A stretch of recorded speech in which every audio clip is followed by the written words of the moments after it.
Hello, everyone. Good afternoon, and welcome to another episode of Coaching Think Talk. I am Coach Maan Lamorena from Life Coach Philippines, and this is Coaching for a Healthy Mind Space.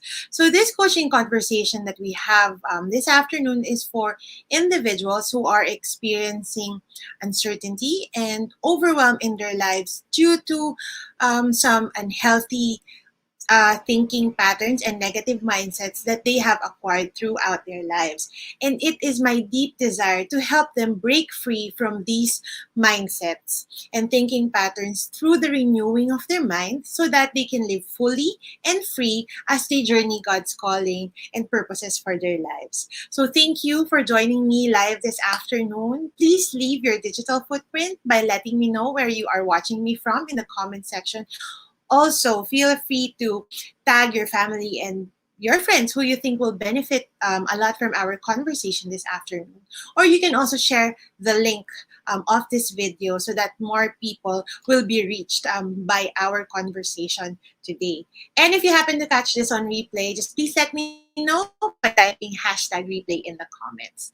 So I am currently streaming via Facebook page of Life Coach Philippines. If you happen to just see this video by chance, here is where I am streaming at live right now. And also, simultaneously, this is live in YouTube through the Coach AI Connect channel.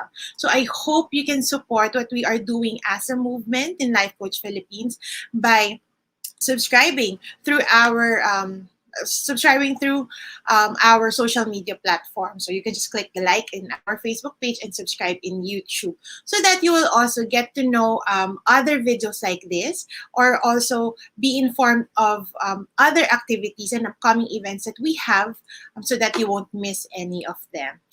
And allow me to introduce myself. So you've probably been seeing me for the past 11 weeks. And again, I would like to take this time to introduce myself to you.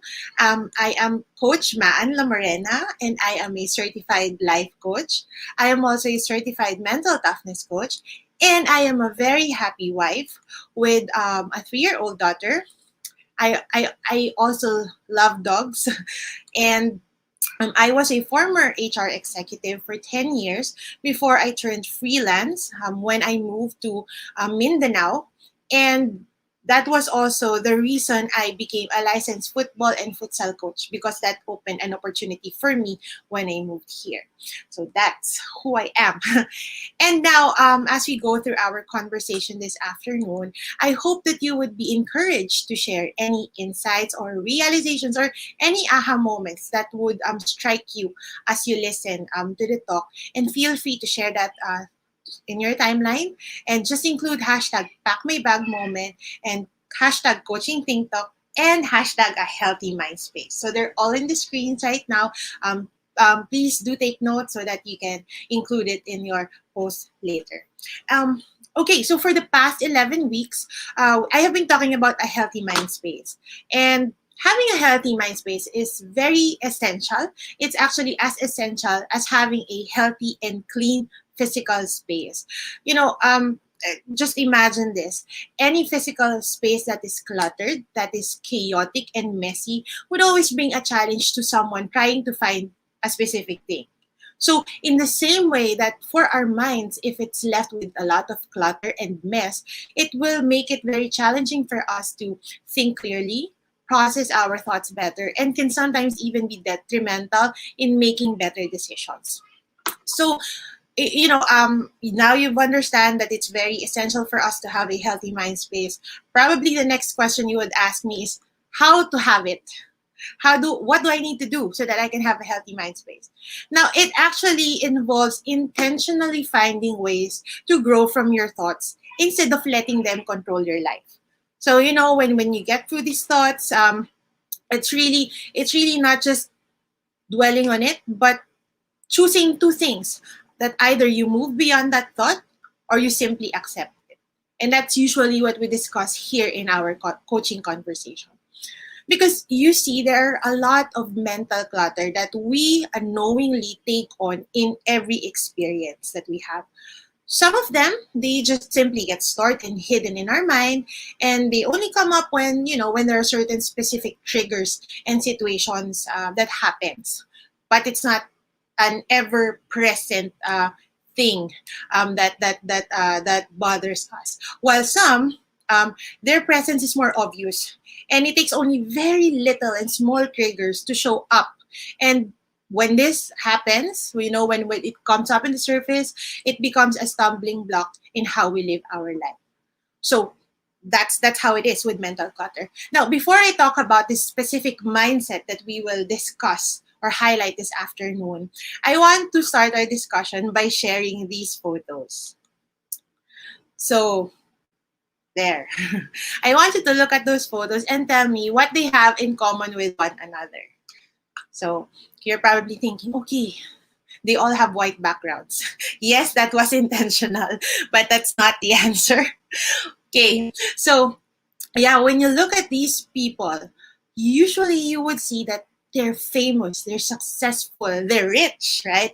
So they have looks, money, and fame. But aside from those things, they also have one thing in common, and that is, at least once in their life, they were rejected. Okay, so Lionel Messi, he was actually deemed too small by a football team before, so they did not sign him. But that opportunity led him to be signed up by a bigger club, which is FC Barcelona, and now he's one of their biggest stars. And he's also one of the top scorers in that club. Now, this one, Oprah, we all know her with her show before, Oprah, right? And we know her as a popular host. We also know her as a very generous host. And she has her own TV station. But before that, Oprah was actually fired from her first job as a news reporter because the producers deemed her too emotional, that she couldn't disengage her emotions from the news that she was reporting at that time. Now, Bill Gates, we all know Bill Gates as Mr. Microsoft, right? He now has his foundation. He shared it with his ex-wife, Melinda. But before he became Mr. Microsoft and built an empire out of it, he was a Harvard dropout. And after he dropped out from Harvard, he started a company with Paul Allen. That's actually, I have it here. It's Trafo Data, but this company flopped. So they scratched that, and then eventually they built Microsoft together. And look where it is right now. Now, this is, like Miss Pia Wurtzbach. She's very famous for us Filipinos, and I think we all know her story, right? For the rest of the world, they know her as a 2015 Miss Universe. But for Filipinos and for Miss Pia, she actually had to join Binibining Pilipinas 3 times before she got to win the top spot that would allow her to compete in Miss Universe. And you see, that's the thing. There are all forms of rejection that we experience at least once in our life. And whenever you get rejected, it's never a nice feeling. Like, no one wakes up and welcomes and expects to be rejected, right? In fact, rejection hurts. It hurts a lot. And the reason for that is because, according to Dr. Latoya Gaines, she's a clinical psychologist, a lot of studies have shown that the brain regions that are activated as a result of being rejected are the same areas that light up in an MRA scan in response to physical pain. So no wonder when we get rejected, it can literally cause us pain, because it literally does cause us pain. So the sting of rejection is real. It's not just our imagination. It's not just us overreacting. It's real. And because it is a real feeling, many of us use this, or probably this is one of the major reason that a lot of us just feel better to simply avoid going into situations that can come with a chance of being rejected at all costs. We try to avoid it as much as we can. Because we begin to look at rejection in a negative light because of the literal pain. But considering this, we still try to avoid rejection even if we know that in all this avoidance, rejection remains inevitable. We will still experience rejection. It's not a question of if, but when. Rejections in relationships, in career, in us trying to achieve our goals and dreams. It happens all the time and to everyone. And in fact, even right now, with the advent of social media, we experience micro rejections, in numerous ways more than what we were used to in conventional ways before. So just imagine that selfie you took and uploaded to Instagram that no one liked. That's rejection. Another would be a post that you ask your friend to share, but he didn't. Another rejection. Now, how about that Facebook post wherein you wrote, blank is not feeling okay today, but no one replied? That's another rejection. And so with this in mind, many of us, we just choose to live a rejection-less life, which sounds so great on paper, but really is very impossible. So what we often do not understand about rejection is that it is often simply temporary. It's not long-term. It's just a passing moment. Sooner or later, we would realize that somehow the rejection we experience is somewhat helpful, or that it is simply a course correction for our lives to be redirected in another way. But what we often fail to see is that the problem with rejection is not the rejection itself, but the fact that we cannot understand the greater plan behind that rejection at that moment. Because many times rejection only makes sense when we look at it in hindsight. And so the greatest measure of rejection's impact is how we react to it or let it affect us. That is the main concern. That is what we're going to focus on today. And now going back to the photos that I shared earlier. So ngayon meron ng like sign. um, because they were rejected before, but now a lot of people follow them. A lot of people want to emulate them. A lot of people dream to be like them. They are considered very successful in their chosen domains, in their respective domains. And you'd begin to wonder, how did they do that? How did they get to that point of being rejected and then being the successful household name they are right now? The key there is that they viewed rejection in a different way than most people do. The response to the direction determined the course of their future. So today, let us look at 5 ways mentally tough people deal with rejection. So, buckle up. And here is view number 1. First is that mentally tough people, they refuse to let rejection define them. Mentally tough people don't make sweeping generalizations when they're rejected. So for example, if one company turned you down for a job, you don't, these people, they don't label themselves as incompetent. They understand that the rejection is just part of the process that they are going through. Or if they get rejected by someone that they have been probably courting for a long time, for the guys who are listening right now, they don't conclude that they are unlovable. The key here is that these people, mentally tough people, keep rejection in the proper perspective.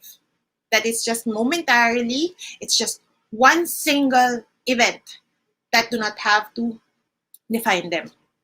One person's opinion or one single incident, excuse me,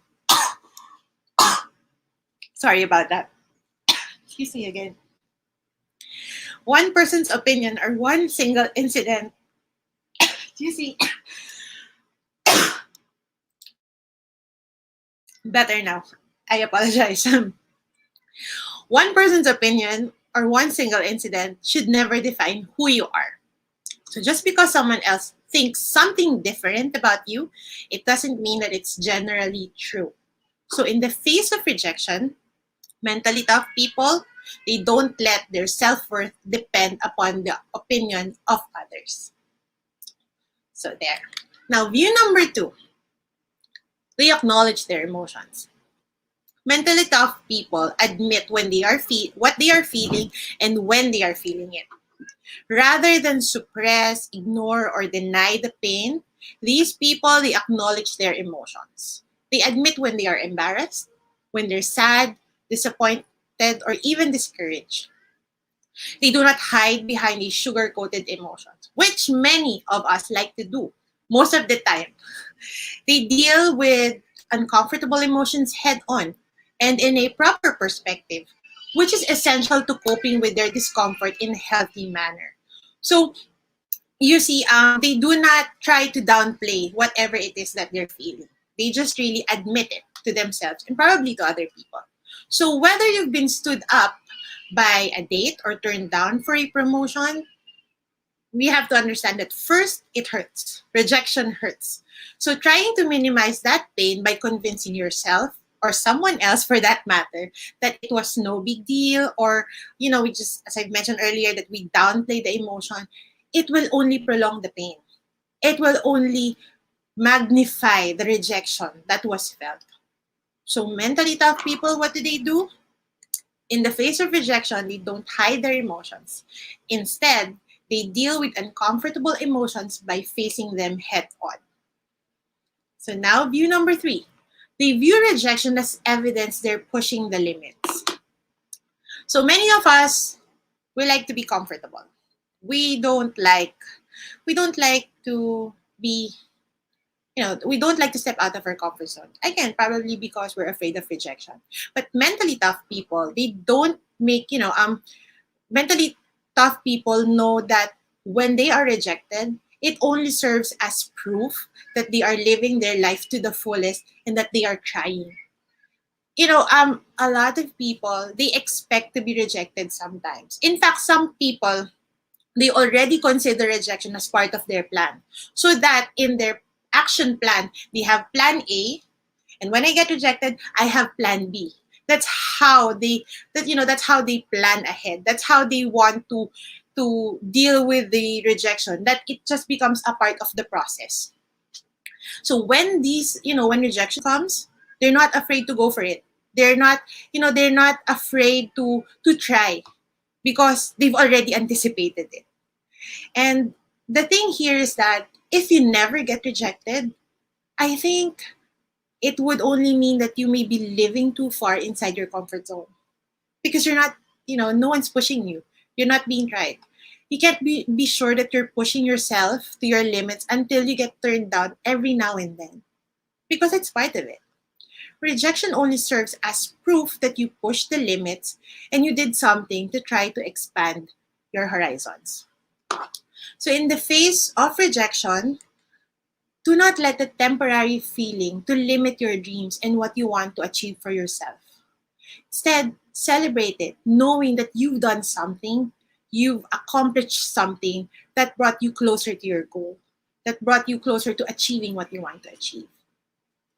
And now for view number 4, mentally strong people, they treat themselves with compassion.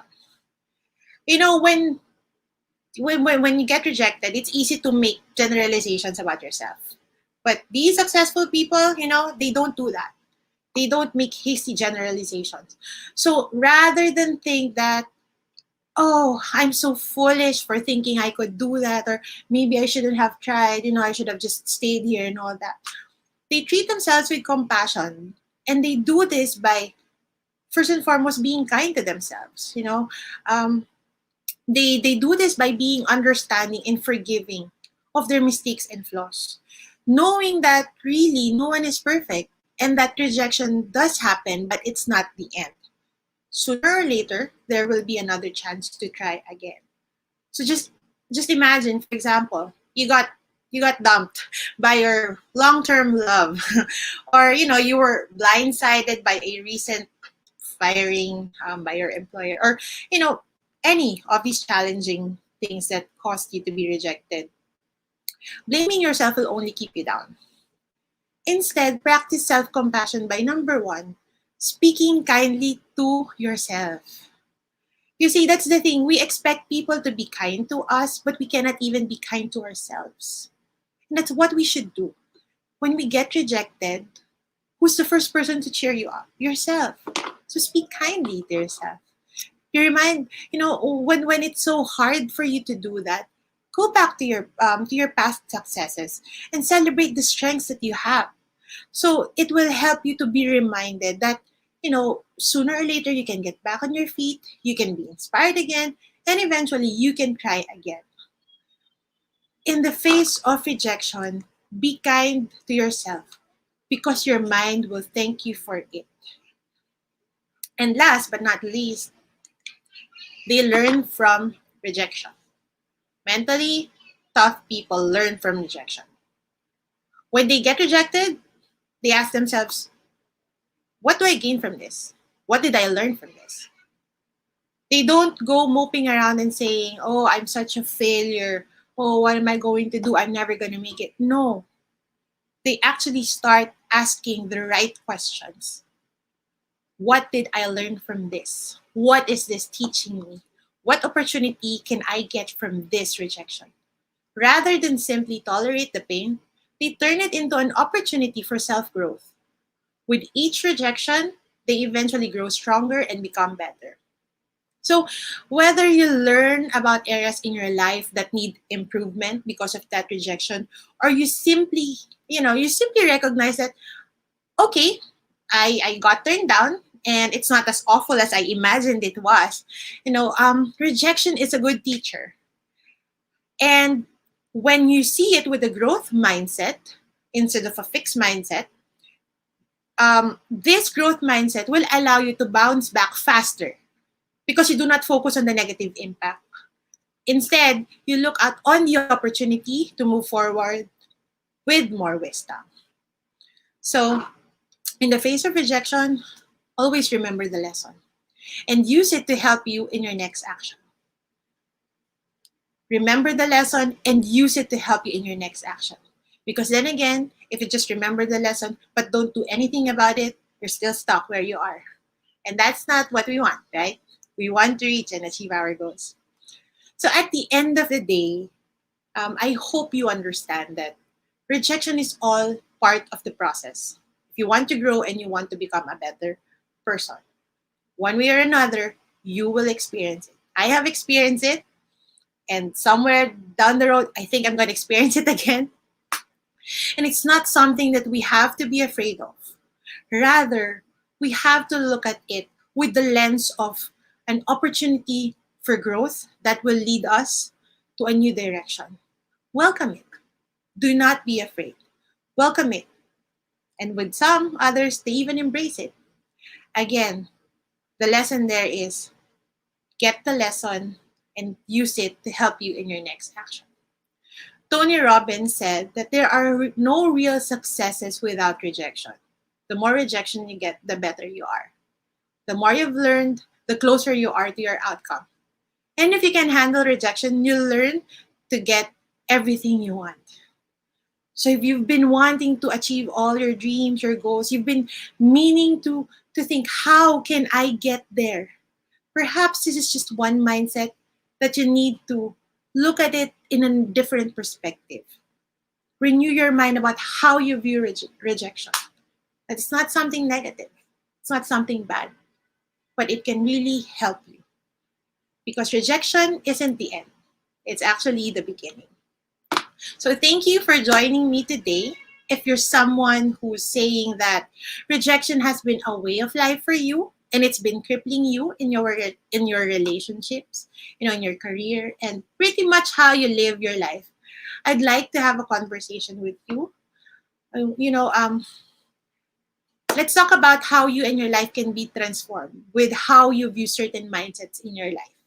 It doesn't have to cripple you. It doesn't have to help you be stuck. You can live and have a full and abundant life. So, with that, I also would like to invite you to join me in my Facebook community. Well, that's my Facebook page. Hope you can like it. Um, and also join my um, Facebook group, You Renewed. I hope to see you in these platforms. And thank you. My heartfelt thank you for taking the time to listen to me today. I know it's a gloomy Monday morning, but I really appreciate that you took the time to be here. And I hope to see you again next Monday at 2 p.m. Still here at Life Coach Philippines page. And do join us for another coaching conversation later, 4 p.m. with Coach Tin for Coaching for Relationship. So once again, I am Coach Maan from Life Coach Philippines. for Coaching Think Talk. Coaches like us think and talk like this. And this is us from the Philippines. Love, bang, boom. Bye.